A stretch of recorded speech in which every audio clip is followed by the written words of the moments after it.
أعوذ بالله من الشيطان الرجيم. بسم الله الرحمن الرحيم. ولو أننا نزلنا إليهم الملائكة وكلمهم الموتى وحشرنا عليهم كل شيء قبلا ما كانوا ليؤمنوا إلا أن يشاء الله ولكن أكثرهم يجهلون. وكذلك جعلنا لكل نبي عدوا شياطين الإنس والجن يوحي بعضهم إلى بعض زخرف القول غرورا ولو شاء ربك ما فعلوه فذرهم وما يفترون. ولتصغى إليه أفئدة الذين لا يؤمنون بالآخرة وليرضوه وليقترفوا ما هم مقترفون. أفغير الله أبتغي حكما وهو الذي أنزل إليكم الكتاب مفصلا والذين آتيناهم الكتاب يعلمون أنه منزل من ربك بالحق فلا تكونن من الممترين. وتمت كلمة ربك صدقا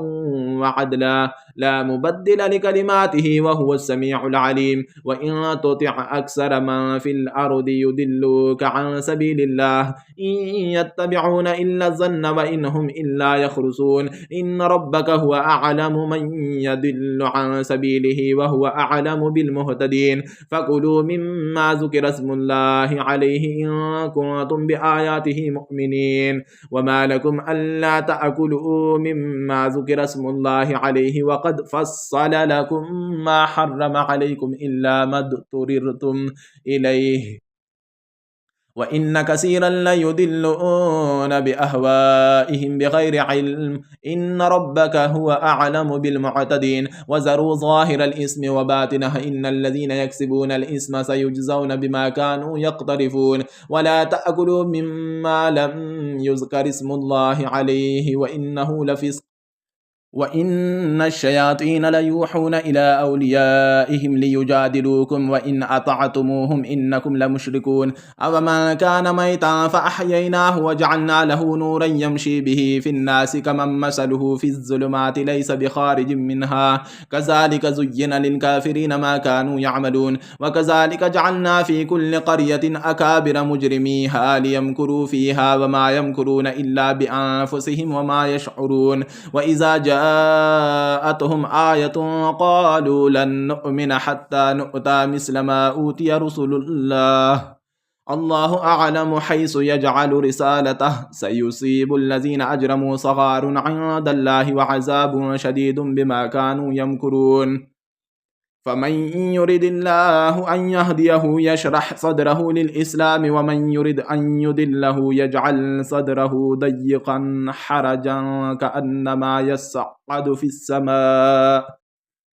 كذلك يجعل الله الرجس على الذين لا يؤمنون. وهذا صراط ربك مستقيما قد فصلنا الآيات لقوم يذكرون. لهم دار السلام عند ربهم وهو وليهم بما كانوا يعملون. ويوم يحشرهم جميعا يا معشر الجن قد استكثرتم من الإنس وقال أولياؤهم من الإنس ربنا استمتع بعضنا ببعض وبلغنا أجلنا الذي أجلت لنا قال النار مثواكم خالدين فيها إلا ما شاء الله إن ربك حكيم عليم. وكذلك نولي بعد الظالمين بعدا بما كانوا يكسبون. يا معشر الجن والإنس ألم يأتكم رسل منكم يقصون عليكم آياتي وينذرونكم لقاء يومكم هذا قالوا شهدنا على أنفسنا وغرتهم الحياة الدنيا وشهدوا على أنفسهم أنهم كانوا كافرين.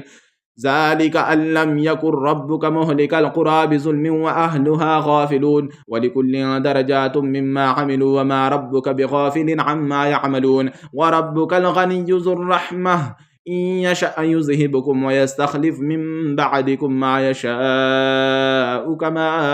أنشأكم من ذرية قوم آخرين إنما توعدون لآت وما أنتم بمعجزين. قل يا قوم اعملوا على مكانتكم إني عامل فسوف تعلمون ما تكون له عاقبة الدار إنه لا يفلح الظالمون. وجعلوا لله مما زرع من الحرث والأنعام نصيبا فقالوا هذا لله بزعمهم وهذا لشركائنا فما كان لشركائهم فلا يصل إلى الله وما كان لله فهو يصل إلى شركائهم ساء ما يحكمون وكذلك زين لكثير من المشركين قتل أولادهم شركاؤهم ليردوهم وليلبسوا عليهم دينهم ولو شاء الله ما فعلوه فذرهم وما يفترون وقالوا هذه أنعام وحرث حجر لا يطعمها إلا من نشاء بزعمهم وأنعام حرمت ظهورها وأنعام لا يذكرون اسم الله عليها افتراء عليه سيجزيهم بما كانوا يفترون وقالوا ما في بطون هذه الأنعام خالصة لذكورنا ومحرم على أزواجنا وإن يكن ميتة فهم فيه شركاء سيجزيهم وصفهم إنه حكيم عليم قد خسر الذين قتلوا أولادهم سفها بغير علم وحرموا ما رزقهم الله افتراء على الله قد ضلوا وما كانوا مهتدين وهو الذي أنشأ جنات معروشات وغير معروشات والنخل والزرع مختلفا أكله والزيتون والرمان متشابها وغير متشابه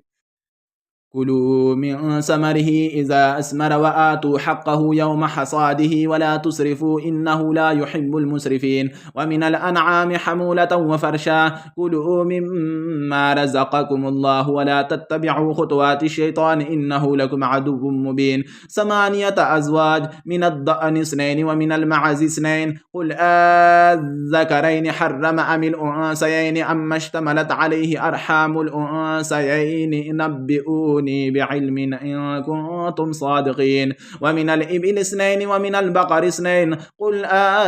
الذكرين حرم أم الأنثيين أما اشتملت عليه أرحام الأنثيين أم كنتم شهداء إذ وصاكم الله بهذا فمن أظلم ممن افترى على الله كذبا ليضل الناس بغير علم إن الله لا يهدي القوم الظالمين قل لا أجد فيما أوحي إلي محرما على طاعم يطعمه إلا أن يكون ميتة أو دما مسفوحا أو لحم خنزير فإنه رجس أو فسقا أهل لغير الله به فمن اضطر غير باغ ولا عاد فإن ربك غفور رحيم وعلى الذين هادوا حرمنا كل ذي ظفر ومن البقر والغنم حرمنا عليهم شحومهما إلا ما حملت ظهورهما أو الحبايا أو ما اختلط بعظم ذلك جزيناهم ببغيهم وإنا لصادقون فإن كذبوك فقل ربكم ذو رحمة واسعة ولا يرد بأسه عن القوم المجرمين سيقول الذين أشركوا لو شاء الله ما أشركنا ولا آباؤنا ولا حرمنا من شيء كذلك كذب الذين من قبلهم حتى ذاقوا بأسنا قل هل عندكم من علم فتخرجوه لنا إن تتبعون إلا الظن وإن أنتم إلا تخرصون قل فلله الحجة البالغة فلو شاء لهداكم أجمعين قل هلم شهداءكم الذين يشهدون أن الله حرم هذا فإن شهدوا فلا تشهد معهم ولا تتبع أهواء الذين كذبوا بآياتنا والذين لا يؤمنون بالآخرة وهم بربهم يعدلون قل تعالوا أتل ما حرم ربكم عليكم ألا تشركوا به شيئا وبالوالدين إحسانا ولا تقتلوا أولادكم من إملاق نحن نرزقكم وإياهم ولا تقربوا الفواحش ما ظهر منها وما بطن ولا تقتلوا النفس التي حرم الله إلا بالحق ذلكم وصاكم به لعلكم تعقلون ولا تقربوا مال اليتيم إلا بالتي هي أحسن حتى يبلغ أشده وأوفوا الكيل والميزان بالقسط لا نكلف نفسا إلا وسعها وإذا قلتم فعدلوا ولو كان ذا قربى وبعهد الله أوفوا ذلكم وصاكم به لعلكم تذكرون وأن هذا صراطي مستقيما فاتبعوه ولا تتبعوا السبل فتفرق بكم عن سبيله ذلكم وصاكم به لعلكم تتقون ثم آتينا موسى الكتاب تماما على الذي أحسن وتفصيلا لكل شيء وهدى ورحمة لعلهم بلقاء ربهم يؤمنون وهذا كتاب أنزلناه مبارك فاتبعوه واتقوا لعلكم ترحمون أن تقولوا إنما أنزل الكتاب على طائفتين من قبلنا وإن كنا عن دراستهم لغافلين أو تقولوا لو أنا أنزل علينا الكتاب لكنا أهدى منهم فقد جاءكم بينة من ربكم وهدى ورحمة فمن أظلم ممن كذب بآيات الله وصدف عنها سنجزي الذين يصدفون عن آياتنا سوء العذاب بما كانوا يصدفون هل ينظرون إلا أن تأتيهم الملائكة أو يأتي ربك أو يأتي بعض آيات ربك يوم يأتي بعض آيات ربك لا ينفع نفسا إيمانها لم تكن آمنت من قبل أو كسبت في إيمانها خيرا قل انتظروا إنا منتظرون إن الذين فرقوا دينهم وكانوا شيعا لست منهم في شيء إنما أمرهم إلى الله ثم ينبئهم بما كانوا يفعلون ما جاء بالحسنة فله 10 أمثالها وما جاء بالسيئة فلا يجزى إلا مثلها وهم لا يظلمون قل إنني هداني ربي إلى صراط مستقيم دينا قيما ملة إبراهيم حنيفا وما كان من المشركين قل إن صلاتي ونسكي ومحياي ومماتي لله رب العالمين لا شريك له وبذلك أمرت وأنا أول المسلمين قل أغير الله أبغي ربا وهو رب كل شيء ولا تكسب كل نفس إلا عليها ولا تزر وازرة وزر أخرى ثم إلى ربكم مرجعكم فينبئكم بما كنتم فيه تختلفون وهو الذي جعلكم خلائف الأرض ورفع بعضكم فوق بعض درجات ليبلوكم فيما آتاكم إن ربك سريع العقاب وإنه لغفور رحيم سورة الأعراف مكية بسم الله الرحمن الرحيم ألف لام ميم صاد كتاب أنزل إليك فلا يكون في صدرك حرج منه لتنذر به وذكرى للمؤمنين اتبعوا ما أنزل إليكم من ربكم ولا تتبعوا من دونه أولياء قليلا ما تذكرون وكم من قرية أهلكناها فجاءها بأسنا بياتا أو هم قائلون فما كان دعواهم إذ جاءهم بأسنا إلا أن قالوا إنا كنا ظالمين فلنسألن الذين أرسل إليهم ولنسألن المرسلين فلنقصن عليهم بعلم وما كنا غائبين والوزن يومئذ الحق فمن ثقلت موازينه فأولئك هم المفلحون ومن خفت موازينه فأولئك الذين خسروا أنفسهم بما كانوا بآياتنا يظلمون ولقد مكناكم في الأرض وجعلنا لكم فيها معايش قليلا ما تشكرون ولقد خلقناكم ثم صورناكم ثم قلنا للملائكة اسجدوا لآدم فسجدوا إلا إبليس لم يكن من الساجدين قال ما منعك ألا تسجد إذ أمرتك قال أنا خير منه خلقتني من نار وخلقته من طين قال فاهبط منها فما يكون لك أن تتكبر فيها فاخرج إنك من الصاغرين قال أنظرني إلى يوم يبعثون قال إنك من المنظرين قال فبما أغويتني لأقعدن لهم صراطك المستقيم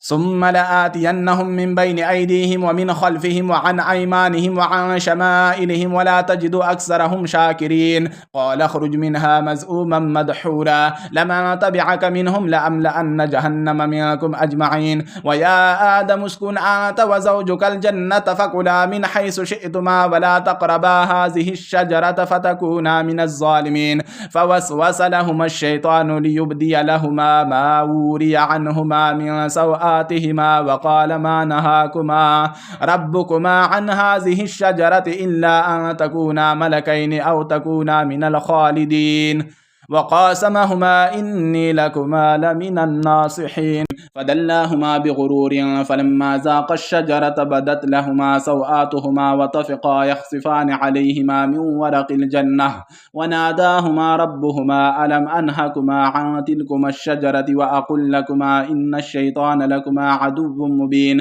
قالا ربنا ظلمنا أنفسنا وإن لم تغفر لنا وترحمنا لنكونن من الخاسرين قال اهبطوا بعضكم لبعض عدو ولكم في الأرض مستقر ومتاع إلى حين قال فيها تحيون وفيها تموتون ومنها تخرجون يا بني آدم قد أنزلنا عليكم لباسا يواري سوآتكم وريشا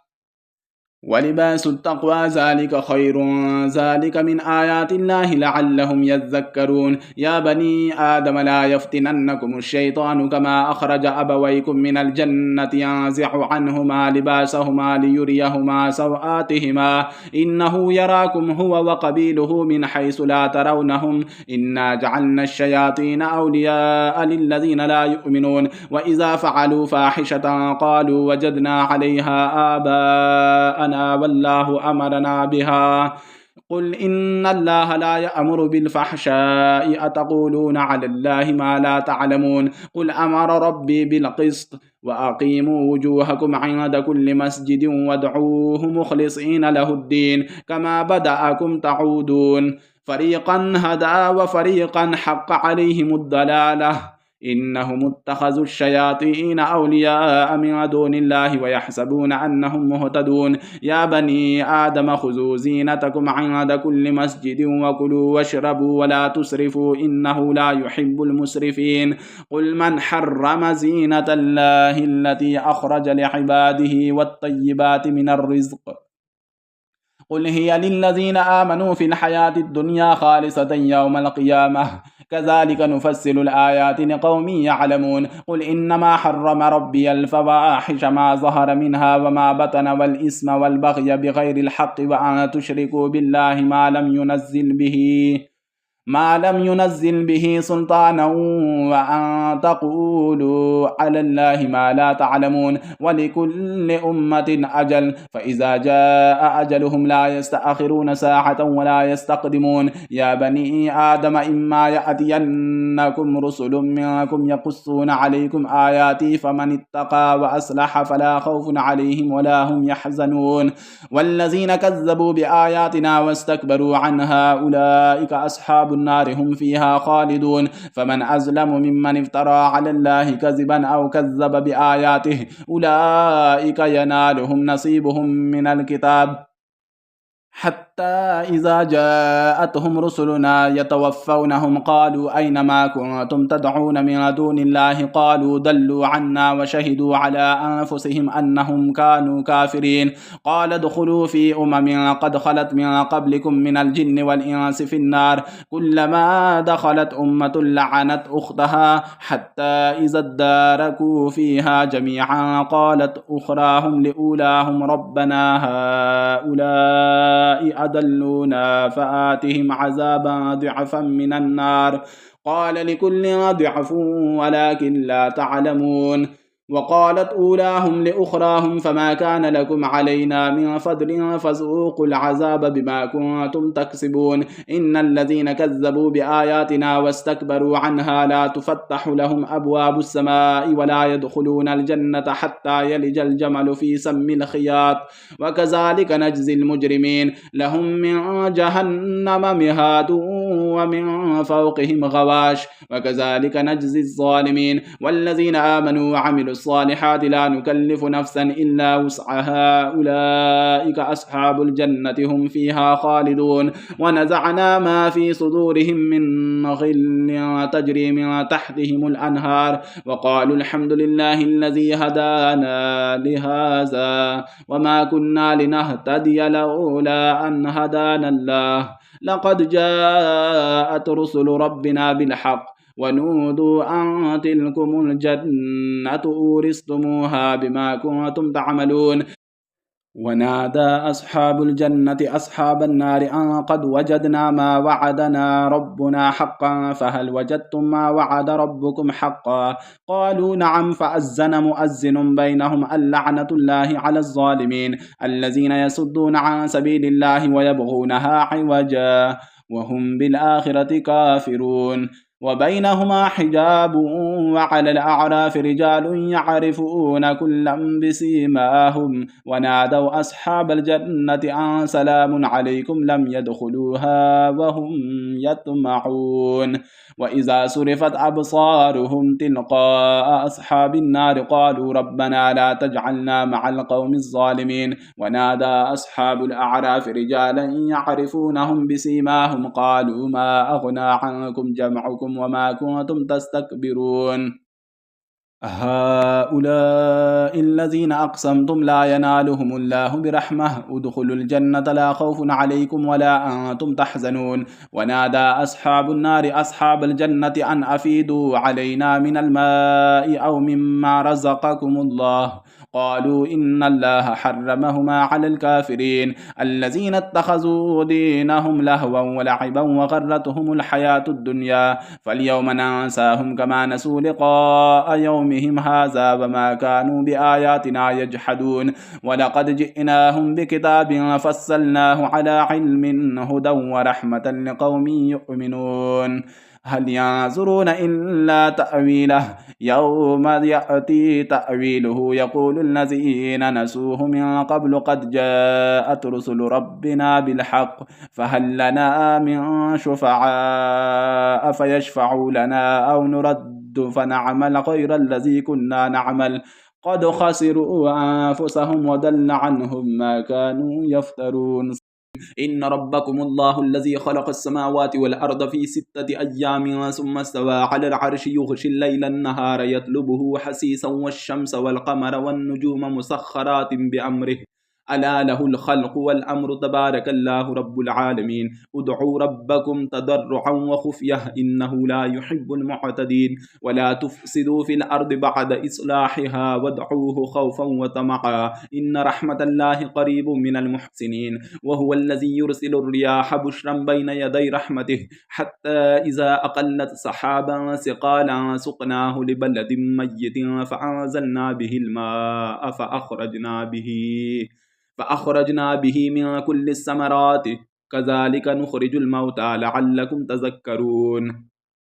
والبلد الطيب يخرج نباته بإذن ربه والذي خبث لا يخرج إلا نكدا كذلك نصرف الآيات لقوم يشكرون لقد أرسلنا نوحا إلى قومه فقال يا قوم اعبدوا الله ما لكم من إله غيره إني أخاف عليكم عذاب يوم عظيم قال الملأ من قومه إنا لنراك في ضلال مبين قال يا قوم ليس بي ضلالة ولكني رسول من رب العالمين أبلغكم رسالات ربي وأنصح لكم وأعلم من الله ما لا تعلمون أفعجبتم أن جاءكم ذكر من ربكم على رجل منكم لينذركم ولتتقوا ولعلكم ترحمون فكذبوه فأنجيناه والذين معه في الفلك وأغرقنا الذين كذبوا بآياتنا إنهم كانوا قوما عمين وإلى عاد أخاهم هودا قال يا قوم اعبدوا الله ما لكم من إله غيره أفلا تتقون قال الملأ الذين كفروا من قومه إنا لنراك في سفاهة وإنا لنظنك من الكاذبين قال يا قوم ليس بي سفاهة ولكني رسول من رب العالمين أبلغكم رسالات ربي وأنا لكم ناصح أمين أفعجبتم أن جاءكم ذكر من ربكم على رجل منكم لينذركم واذكروا إذ جعلكم خلفاء من بعد قوم نوح وزادكم في الخلق بسطة فاذكروا آلاء الله لعلكم تفلحون قالوا أجئتنا لنعبد الله وحده ونذر ما كان يعبد آباؤنا فأتنا بما تعدنا إن كنت من الصادقين قال قد وقع عليكم من ربكم رجس